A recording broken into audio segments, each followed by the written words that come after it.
আলাইকুম স্যার। কিরে শালা তুই আমার হাউসের সামনে বসে প্রতি মুরগি বেচছস, এই যে রক্তপাত যায়, এই রক্তপাত তুই নারী বুড়ি বন্ধ কর, তুই এগুলো পরিষ্কার করছ ভালো করে। হ্যাঁ, তোর মুরগি বেচার লাগে কেডা কইছে না মুরগি বেচার লাগে? তোর কতদিন না করার লাগে? তুই প্রতিদিন মুরগি বেচছস শালা, কথাই কানে যায় না, কানে যায় না কথা। স্যার মুরগি নিবেন?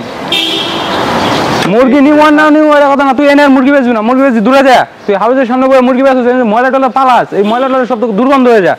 স্যার দুইটা বইরা দেই স্যার। বইটা দিবি মানে কি বইটা দিবি? দুইটা দেই, বাসায় দিয়েছি স্যার। আমি কি তোর কাছে মুরগি চাইছি? তোর কাছে এনতে যাই বললে তুই সুজা এনতে তোর দিবি, আর একদিনও যাতে না নাই। আচ্ছা জামুগা স্যার, তাহলে একটু উড়ে দেন স্যার।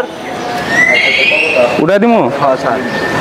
ধর যা, আর একদিন হবে নাই না, ধর স্যার একটু ধরেন।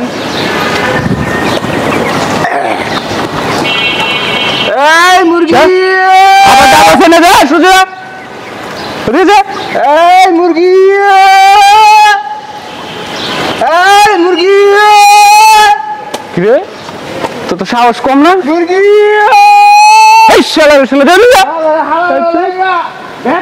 খাওয়ান যেত না, মাথা চুরি করানো লাগবো।